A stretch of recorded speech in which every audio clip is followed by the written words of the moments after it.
Bien, señores, continuamos la revista agropecuaria nacional. Recordamos que estamos en vivo por una cadena nacional e internacional de radio, televisión y todas las plataformas digitales.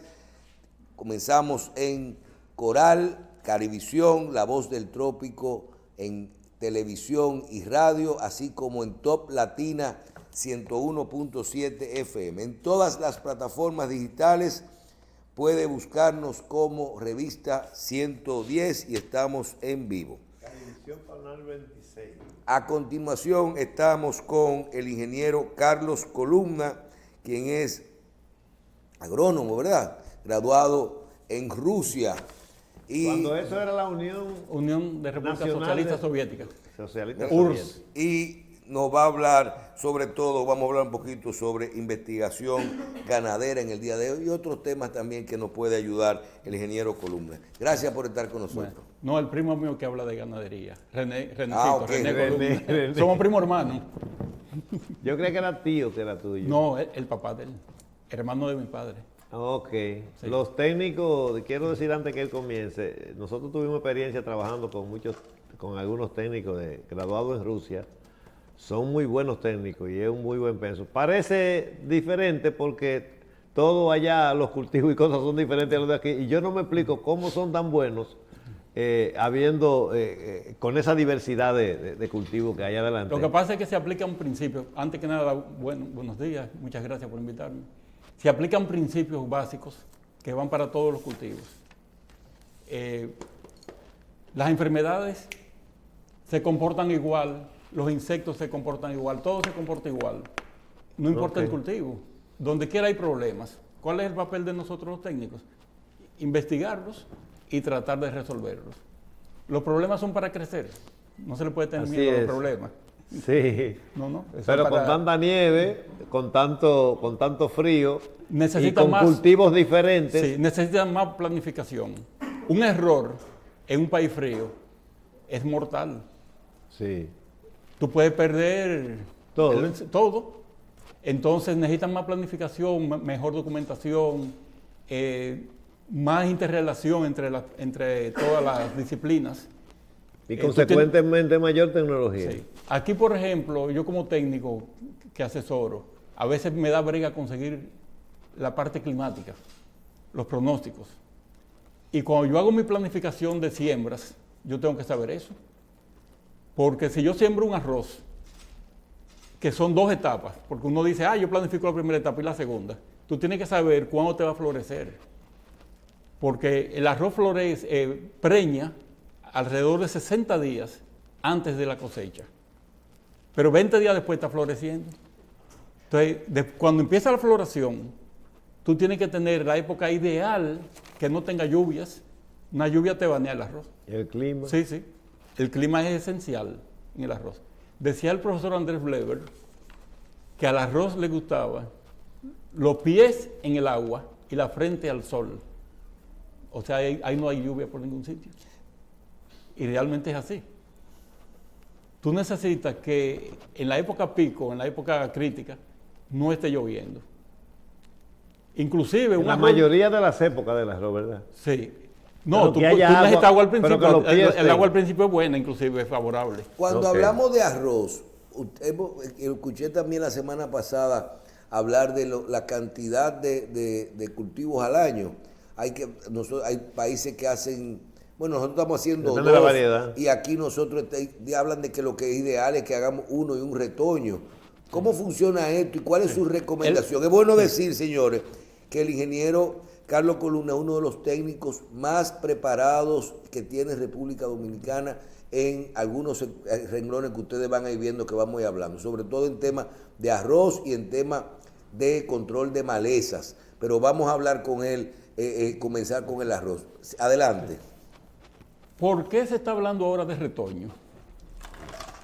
En el año 1988 yo llegué a Juma y yo sabía tanto de arroz que crucé de la entrada de la Falcon Bridge a la estación de Juma caminando bajo un aguacero. En ese mes llegué el 1 de junio y en ese mes llovieron 29 días del mes. Y yo atravesé esos campos pensando que eran pastos. de vaca. Yo no sabía lo que era arroz. Yo no lo conocía. Como Entonces, tal, ¿tú no. quieres decir Como irónicamente tal, no. que Yo tú no estudié- sabías de arroz nada? Yo estudié en la UAS, pero no había dado todavía ese cultivo. ¿Y tú fuiste a Rusia después de estudiar en la UAS? Pero no terminé la carrera en la UAS. Ah, y lo terminaste en Me Rusia. fui en el 80 Ok. y mi promoción se graduó después, unos años después. ¿Tú no trabajas en instituciones públicas ahora mismo? No, pero Tú- yo trabajé, tú haces- yo trabajé en el CIASA, Ok. empecé en el CIASA, Sí. 2 años, exactamente 2 años, y trabajé en Juma Bonao. Yo en total estuve como 5 años y medio en el estado como agrónomo, porque yo fui entrenador de ajedrez. Ah, En también. Cedefir, sí, yo llegué a ser subcampeón nacional de ajedrez. Pero tú estás dando servicio técnico a productores o a empresas o Sí, a organizaciones. ahora mismo estoy asesorando, haciendo ensayos para multinacionales. Y un Para productor, empresas por ejemplo, que quiera hacer un multinacionales. proyecto o algo, me puede contactar y nos ponemos de acuerdo y yo le doy la visita, le hago la visita y lo ayudo a instalar en los proyectos también. Tú conoces a Carlos Suero, ¿verdad? Sí, claro. ¿En cuáles son las principales áreas que usted está dando asesoría? Ahora mismo en vegetales, pero también algo en arroz. Yo he trabajado, ¿De yo qué fui hablamos? gerente, ¿De yo qué fui hablamos gerente de técnico de la HESH, de Agrego, de Aventis, de Bayer. Estuve trabajando de gerente técnico también con JCM. ¿Qué es JCM para que el público entienda?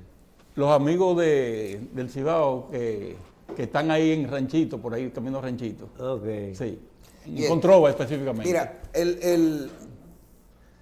en nuestra casa nosotros tenemos un área sembrada de grama y siempre hay una hierba mala que le sale a la grama El coquillo. dentro de la grama. Sí. Fui a Sanut, le pregunto, me está pasando esto, no, échale eso. Y yo veo que tú le echas eso y se come el coquito, pero no te mata la grama. Eso es controlar la maleza sin dañar lo que realmente tú quieres tener. Sí. ¿Qué tanto todo esto se puede lograr y qué tanto hemos avanzado con el control de malezas en nuestro país? Aquí se venden todos los herbicidas que se venden en el mundo. O sea, la tecnología está ahí. Yo diría que lo que falta es investigación y conocimientos. Para saber dónde y cuál usar en cada Sí. zona. Se puede todo, en la vida se puede todo. Inclusive hay variedades de arroz que uno puede controlar arroz malo dentro del arroz. Esas son las famosas Clearfield. ¿Cómo es? Que- ¿Cómo es? Vamos Arroz me malo interesa dentro del eso. arroz. Sí. No, yo conozco la parte del arroz malo, o sea, Que inclusive tú te ya- refieres ya a la tiene variedad dos de no generaciones. deseada. El flechú, por ejemplo, para Sí. usar un término que lo conocen todos los arroces. O el arroz rojo. O El arroz rojo, hay productos porque Que lo los controlan. tradicionales no. No, El stand no. y eso no. No, pero hay formas de con tecnología convencional manejar ese arroz malo también. Ah, ok. Sí. Que no es un Uno de herbicida los errores- selectivo, nada sí, de eso. Uno de los errores más frecuentes que se cometen en el control de maleza es tratar de hacerlo todo con químicos. Exacto. Sí. ¿Cómo se haría eso? Tiene que haber una interacción de métodos de manejo. Inclusive la preparación del terreno. Lo primero es saber cuáles son tus malezas. Porque si tú no sabes cuáles son tus malezas, tú no sabes cómo la vas a No sabes enfrentar. cómo la vas a Hay enfrentar. malezas, por ejemplo, que si tú preparas en fangueo, se controlan. Pero hay otras que se reproducen. Entonces tú tienes que saber si son de estolones, si son de semillas, si rebrotan, si no rebrotan. Todas esas cosas hay que saberlas antes de tú hacer un programa de manejo. Pero antes que pasemos a otras Sí. plagas, que yo creo que tenemos algo de tiempo, en las variedades no deseadas, que son el mismo arroz, pero degenerado, etcétera, que ahí mismo, ¿hay algún mecanismo mediante el cual, cuáles son los mecanismos mediante los cuales se puede controlar? Porque eso es un dolor de cabeza permanente o ya desapareció. Alguien me dijo el otro día que ahora que hay mucho. Hay un problema ahora mayor. Se crearon monstruos. ¿Qué es un monstruo? Un monstruo es un cruzamiento de variedades de arroz convencionales Exacto. con arroz malo y muchas veces con Clearfield. ¿Qué quiere decir eso? Que ya ese arroz malo no se muere con el producto. Ok. Por eso que tú ves, por ejemplo, las imidazolinonas, que son los productos descendientes del arsenal, que eso huele a Vietnam, ¿verdad? Sí, sí, Ese es un producto que se inventó en la guerra de Vietnam no voy a decir el detalle, pero sí. fue bien feo. pero se utiliza en la agricultura. ¿Qué sucede con ese producto? Que ya las variedades se cruzaron con arroz malo y ya soportan el producto. Entonces, ¿qué hizo la gente? Desarrolló resistencia. Exactamente. Entonces, ¿qué hizo la BASF? Que lanzó otra tecnología basada en los oxifenoxipropiatos, pero es un grupo viejo, que ya tenía resistencia de malezas a esos productos, pero el arroz no lo tenía, pero ya se cruzaron. Ahora tú tienes materiales, arroces malos, que te soportan ambas tecnologías. Y se mezcla con las variedades buenas y seleccionadas y todo, y sale un tollo. Exacto. Entonces, ¿qué es lo que hay que hacer? Integrar manejos físicos. Y yo lo que yo siempre digo es trabajen con lógica e inteligencia. Cualquier cosa, estudienlo primero. En la agricultura no se debe hacer nada. Tú sabes que esto no es para... La agricultura no es jardinería. Aunque la jardinería es agricultura también, pero no es jardinería, no es algo para tú tenerlo bonito. Sí, es para ganar dinero. Entonces, si tú no estudias tu renglón donde tú te metes a desarrollarte, no vas a ser exitoso. ¿La pregerminación ayuda un poco a controlar la variedad no deseada? Muchísimo, muchísimo, porque tú la vas a quemar con productos ya totales que sí funcionan sobre esa maleza. Entonces es clave, eso es parte del manejo, la pregerminación. Inclusive la puedes fanguear también. Otra forma que la gente desconoce es sembrar un cultivo que la ahogue. La batata, por ejemplo, ahoga el coquillo y al mismo arroz. Sí. Entonces, y cierra rápido si tú lo ayudas a que cierre rápido. Cuando tú usas cultivo en rotación que te permite usar herbicidas y tecnología que no pudieras usar en condiciones normales, eso te ayuda.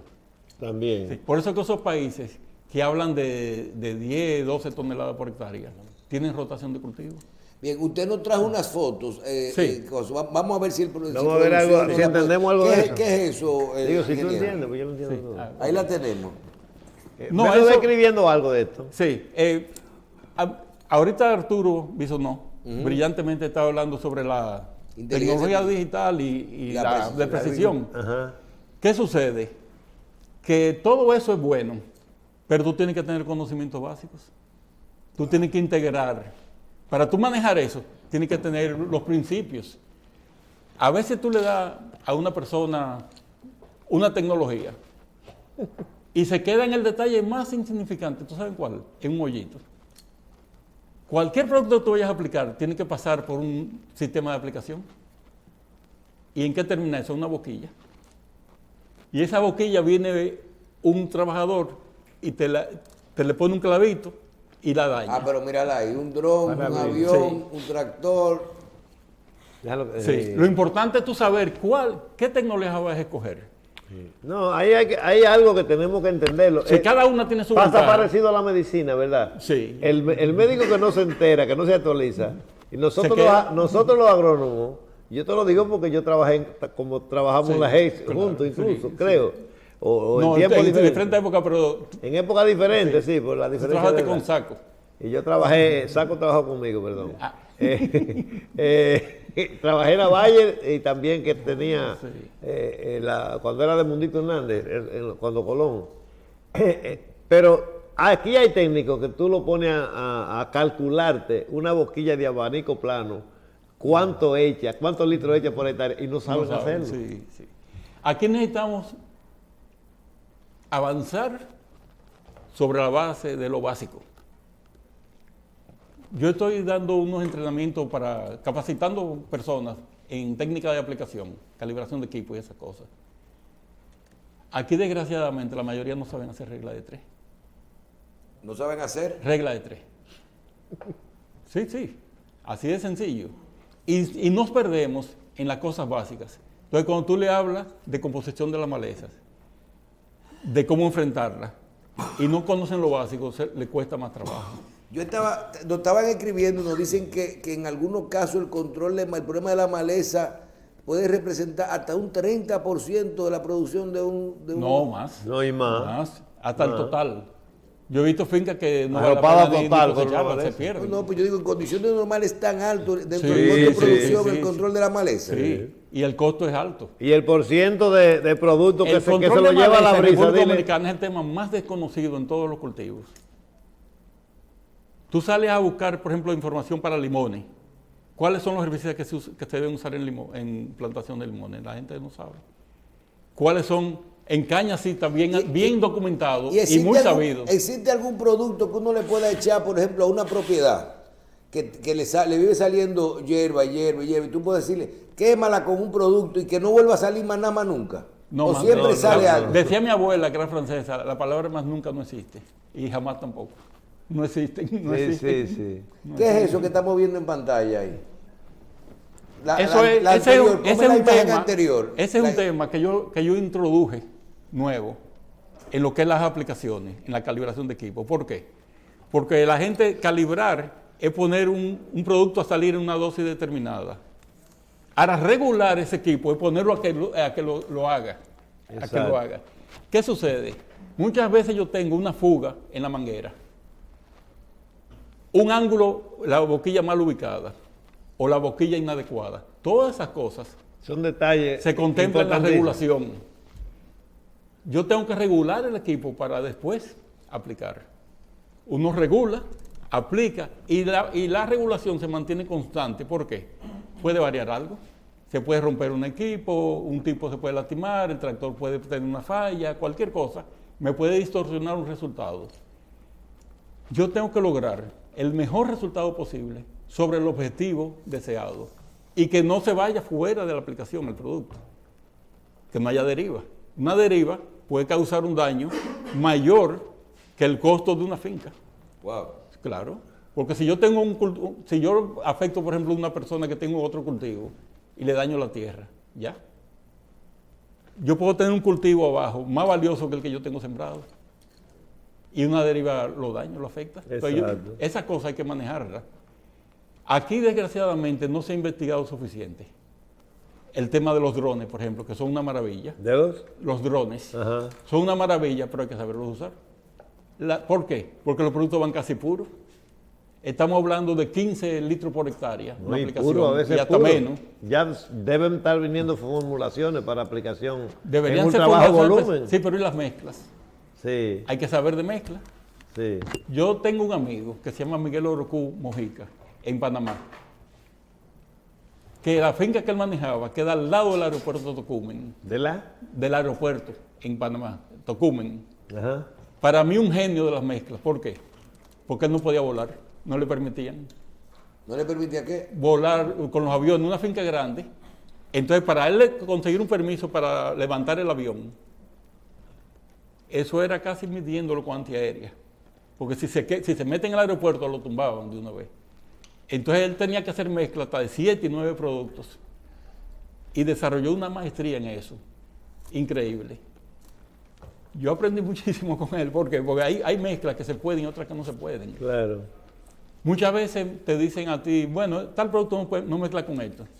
Yo me dedico un tiempo a mezclarlo y ver por qué no. Porque lo importante no es saber las cosas si se pueden o no, sino por qué no o por qué sí. Y cómo tú puedes variarlo. Entonces la investigación es eso. La investigación nunca estar conforme.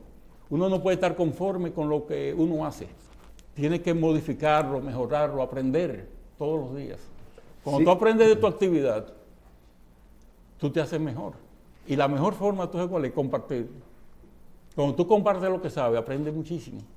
Porque uno cree que sabe mucho, uno no sabe nada. Sí, sí. A uno siempre lo corrigen y te dan enfoques diferentes. Todavía hay y se están usando, digo todavía porque cuando hace mucho tiempo que uno no brega con el campo directamente, herbicidas los hay de contacto, los hay preemergentes, los que matan la semilla antes de salir, que son los preemergentes, y los hay preemergentes selectivos, que la gente no sabe eso tampoco. O sea, tú le aplicas, por ejemplo, a un arrozal que ha sembrado directo, un herbicida preemergente selectivo, que puede dañar, impedir que nazca una hierba, la popa, por ejemplo, y es preemergente selectivo, o sea, que selecciona, a la semilla de arroz no le hace daño. Y te voy a dar un dato interesante. Ischymus rugosum, la popa, ha desarrollado tanta resistencia, que a la mayoría de los postemergentes, ella los tolera, la mayoría. Y muchos preemergentes son flojos en ella también. ¿Se usa el Ronstar todavía? Se usa el oxadiazón, claro. Y aprendió la gente a usarlo porque la mayoría de la gente no sabía. Yo le hice unos cambios hace mucho. Al uso. Sí. Yo descubrí, sí, trabajando en Juma, para que vean que en el Estado se trabaja si uno quiere. Trabajando en Juma, me cayó 1 litro en la mano. ¿Del de L o del 25? Del 25, emulsión concentrada. Sí, y yo agarré y sembré en tarros durante 21 días. ¿Sembraste arroz? Sí. Y el día 11 le hice una aplicación a todos los tarros, a los que ya tenían 10 días y a los que no había sembrado. Y determiné que había una ventana donde... Tarro impermeable, ¿verdad? ¿Cómo fue? Que no se iba el agua. No, no se iba. Yo determiné que había una ventana en que el producto inclusive controla arroz, mata arroz, además de la maleza, pero controla arroz. Y hay un momento en que no le hace nada. Okay. Y hay un momento en que ya con la arroz grande lo quema. Que no le hace nada. Y hay un momento en que lo quemaba. Ok. ¿Cuál era esa etapa? Yo le llamé aguja verde. El arroz cuando nace, si hay agua, desarrolla la parte verde primero, el coleóptilo. Si no hay agua, ¿qué desarrolla primero? El arroz inteligentísimo, las raíces. Las raíces. Claro, el arroz muy... Las plantas, oye, la naturaleza es lo más inteligente que hay. Entonces desarrolla las raíces. Si desarrolló el coleóptilo primero, ¿de qué color es? Blanco. No, blanco. Cuando sale es blanco. Cuando le da sol, ¿qué pasa? Se pone amarillo. Clorofila y es verde. Primero amarillo. Y después pasa a verde. Yo determiné que cuando estaba la hoja cerrada, pero verde, no le hacía nada al producto. Si estaba blanco, lo mataba. Y si está verde, ya la hoja abierta, mucha hoja, le quema las hojas y a nadie le gusta eso. Claro. Entonces, desarrollé ese segmento. Pero en todos los cultivos...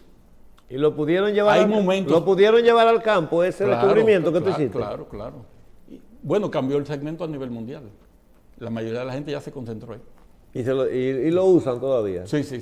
¿Y o sea, desde aquí tú hiciste el descubrimiento y pasó fuera? Sí. Vinieron la gente de Perú, los jefes de la molécula, lo vieron y se desarrolló. Qué bueno. ¿Tú sabes qué pasa? Nosotros teníamos un gerente. Yo siempre digo que hay que trabajar en equipo.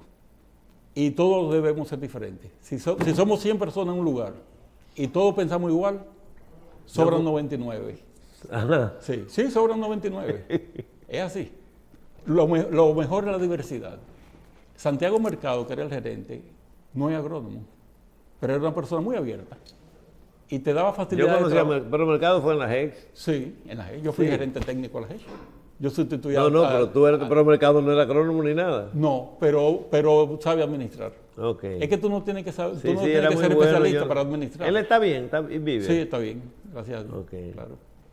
Oye, si a ti te tocara, ya que tú asesoras gente y eso, trazar políticas de las que... Investigación.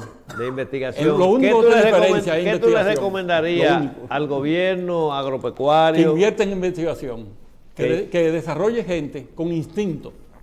Ahorita se dijo que se necesitaban muchos recursos, eso no es verdad. Lo que tú necesitas es mucha observación. Si tú tienes un área y tú introduces un elemento diferente...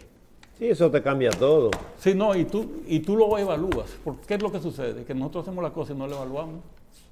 Tú haces una aplicación de algo. Pero hay cosas que sí han dado sus resultados en la investigación que se han hecho. Por ejemplo, en Moca antes se hacía una fiesta cuando se cogían 20 quintales por tarea de yuca y cuando las estaciones experimentales cambiaron el sistema de siembra, se llega a 40 y a 50. Sí. Mira, en tomate, por tarea. En tomate hubo una vaguada, creo que fue en el 1987. Ajá. Yo estaba allá en la zona y se acababa de sembrar el tomate. Y lo inundó todo. ¿Y qué yo? No se perdió. ¿Sabes? No, ¿sabes lo que hicimos? Una mezcla de herbicidas que se pudiera usar en tomates chiquitos y malezas.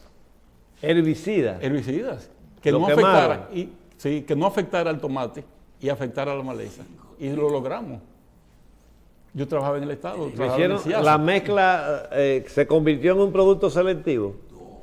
En un herbicida selectivo. La mezcla resolvió un problema que había. Y todo fue cuestión de desarrollo. Los problemas se enfrentan con investigación. Pero ya eso tiene algunos visos científicos también. O sea, lo que tú dijiste que hicieron ahí, porque eso para tú investigar, yo en tienes que ir al laboratorio para investigar por qué no el tomate y por qué sí. No, entonces ¿cuál es el truco? Aplicarlo y evaluarlo. Ah, bueno. Tú tienes que tener un criterio. También hay el invento. Sí, tú tienes que tener un criterio y un concepto. Claro. Si tú no tienes el concepto de qué puede suceder y qué puede hacerse, no lo vas a hacer nunca. Yo te mato germinación de arroz en un retoño sin afectar el retoño. Con una mezcla de herbicidas. 2,4-D. Repite eso, por favor. Yo puedo matar arroz inclusive de 3, 4, 5, hasta 5 hojas en un retoño sin afectar el retoño. Inclusive hasta de la misma variedad. Una mezcla de 2,4-D. Propanil cuando se necesite, urea y un insecticida fosforado. ¿Y qué tú logras con eso? O sea, es un retoño a un retoño. ¿Tú sabes qué tú logras con eso? ¿Es un nacimiento a un retoño? Sí. Ya. Tú vas a matar la germinación de arroz. ¿Por qué? La germinación, así si tú tienes arroz de 130 días, el retoño dura 100 días y te nace esa germinación, ¿cuándo tú vas a cosechar? ¿Y qué calidad tú vas a tener de ese arroz? ¿No sirve? No, se daña. Se daña. Entonces yo logré una mezcla, inventando, punchando. Okay. Logré hacer esa mezcla y resultó muy beneficiosa para los productores. Si tú vas a la finca de Américo Rodríguez en Mao, por ejemplo, que dice que no siembra nada que no retoñe, y es verdad, porque la segunda etapa es un riesgo. Oliverio se dio cuenta ya que la segunda etapa es casi una cosecha. No, y que la gente pierde dinero en segunda etapa. ¿Pierde? Claro, muchas veces sí. Cuando no sabe. No, sí, no, y que te va mal por la lluvia, la cosa, el clima, todo. Pero el retoño está en 100 días. Tú te sales de la época pico, de la época mala, tú te sales. Y gasta menos, el costo de producción es más bajo. Aunque la producción es ligeramente más baja. No, a veces hasta mayor. Sí. Bueno, yo creo que hemos aprendido muchas cosas hoy. Me gustaría que al final tú concluyas una recomendación para que la gente y hayan más técnicos que conozcan más investigación. Hay que hacer investigación, aunque sea en áreas pequeñas. Y todo el mundo lo puede hacer. Es cuestión de observar. Marcano no era bachiller. No era bachiller. Y fue uno de los mejores investigadores, de los científicos más grandes acá. Bambán pasaba por ahí y veía un insecto volar y lo identificaba en el aire. Sabía de dónde venía, a dónde iba, todo. Señores, hay que desarrollar el instinto. República Dominicana necesita gente con instinto de echar este país hacia adelante, como decía Arturo ahorita. Tenemos que trabajar. Ahora tenemos una oportunidad de oro para regular inclusive la migración. ¿Y qué tú recomiendas, tú que eres uno de los que pudiera ser profesores de profesores, que ha bajado mucho la matrícula de estudiantes de agronomía en las escuelas? ¿Tú sabes por qué? Porque no hay incentivo. No ven que haya prosperidad entre los agrónomos. Eso es malo. Pero los agrónomos hasta hace muy poco fueron de los mejores, de los empleados públicos mejor pagados. Pero de lo menos respetados. No, aún público. Eso fue cuando Juan Bo dijo aquella vez. Y como dijo Manuel, que eran una mina y había como que dijo cosas, Manuel, y ahí para acá ganamos dinero. El francés, el nihilismo está dañando a la gente. El nada es nada. Señores, hay que fajarse a trabajar. Investigación, tú lo que necesitas es un problema para resolverlo. Y problemas hay muchísimos. Entonces, ¿qué es lo que la gente anda buscando? Recursos, camionetas, todo lo otro. Con pocas cosas se hace investigación también. Se necesitan recursos, no es que no, se necesitan recursos. Y el investigador debería ser bien pago. Porque lo que él desarrolla tiene valor. Claro. Tiene valor. O sea, yo no digo que trabajemos de gratis. Pero tú no necesitas tantas cosas para investigar, lo que tú necesitas es mucha capacidad de observación. Ser curioso. Con el mismo título que tienes tú y que tiene muchísima gente, algunos no han hecho nada nunca y tú te has fajado a investigar cosas. Vamos a darte las gracias por venir aquí a darnos todas estas orientaciones que son para el lenguaje técnico, unas, pero otras también la gente entiende la inquietud y el mensaje que tú le das. A trabajar. Gracias.